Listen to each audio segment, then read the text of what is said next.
Hello, how's it going today? It's Frankie here, and I'm back with another movie review. Now, when I saw this movie, I thought, you know what? It sounds good. It's up my street, and it's actually quite a good movie when you gradually get into it. And it's about this agent who is on a mission to assassinate the president, and when he does, he gets double crossed basically, and finds out that it's actually like a body double or something like that, and he's yet to kill. Um, he goes on a rampage to try and actually succeed in mission.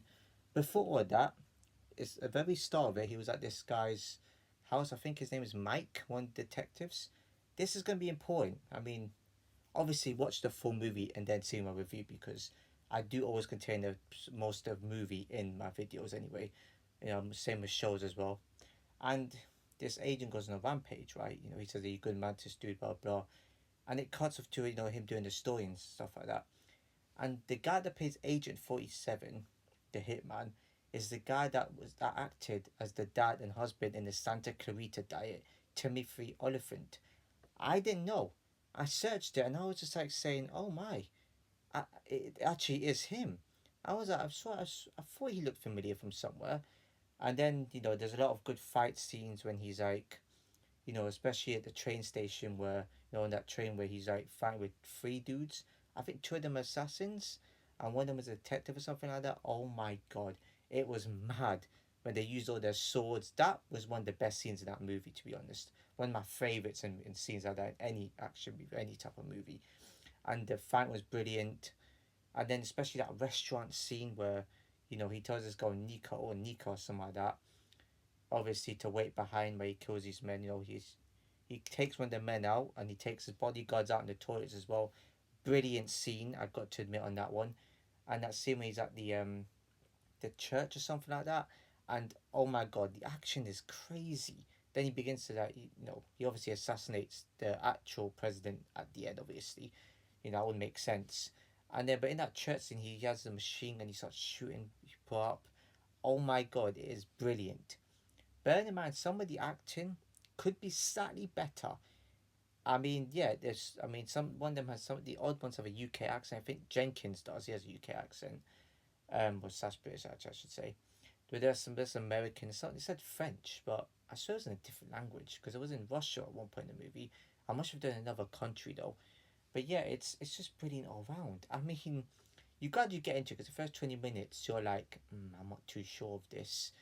But then you think the acting's like cocky and arrogant, and it actually suits the characters as the movie goes along, and I love that. Could have done with a bit of tweaking here and there. Still not as good as John Wick, and still not as good as Silent Night, but it's definitely better than Interview with a Hitman. A lot more goes on. Story's still a little bit confusing, right? But it is what it is though. It's brilliant, and yeah, the acting is good right then. There's that detective dude as well. I mean, it's everything's all brilliant here.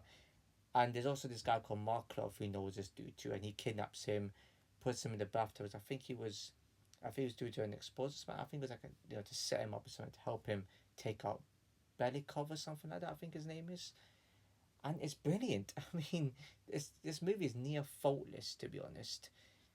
And wow, yeah, and there's also the. I mean, I had to not talk much about the movie because it's the odd lovey-dovey moments, the odd talking parts, but it is what it is. It's just and a good movie, a good masterpiece, and I love my Hitman movies. Maybe I don't know. I'm just probably, I don't think it's fine. I don't think I was obsessed with Hitman movies like this years back, but I could see why I'm into them. Someone taking on like a group of like people surrounding stuff. It's just brilliant all round. One of my favorite movies. One of the best movies I see, but not the best. So the rating will come into it, and and I must say, talk about the ending part two to this movie.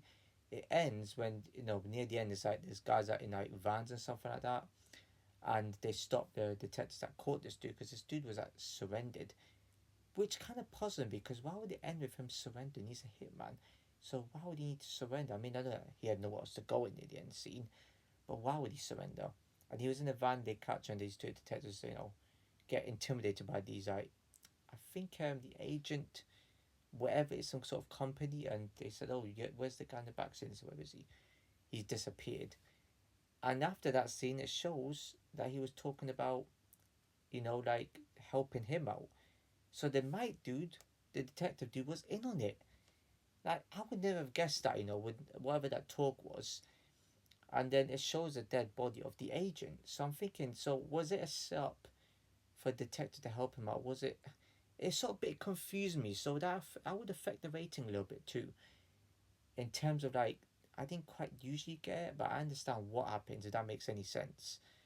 So and at the end, he obviously shot the obviously I shot another agent that looks like him. I don't know if it was like a body double. I have no idea. And it showed the sniper on the Nika chick, which to his why would it be? I don't know. Don't understand why that would happen. But yeah, it's brilliant though, to be honest. I just need the tiny bit more action. The acting could be slightly more well done, but this movie is near flawless. And I got to say, the ending. I mean, not the ending. The rating. Sorry, the rating has to be a 9 out of 10 because it just need a tiny bit more. Had a bit more. It had good tensity, but had good tension, good climax, good build up. Acting's good. The action parts were good. They just needed, I think, to be near flaws now. It's hard to tell because I criticize the acting. Hmm. Yeah, this was a question mark. It's either 9 or 10 out of 10. I'm going to say 9. I feel like it's not like high intense high build, but it's got good build up with good acting and stuff. But it just needed to be a little bit more tweaked a bit here and there. I thought it's still a great movie, a good storyline, but just the ending part kind of like confused me a bit. I know I like my twists and good endings like that, but not too confusing. You know what I'm saying? It just needs to be a bit more understanding. Maybe it's just me being stupid. I don't know, but this was a question mark. But I do not like changing my ratings of movies because I will get confused. Anyways, 9 out of 10 it is. If you enjoyed this video, please give a like, comment, share when you know, subscribe, hit the notification below. I'll see you in my next video.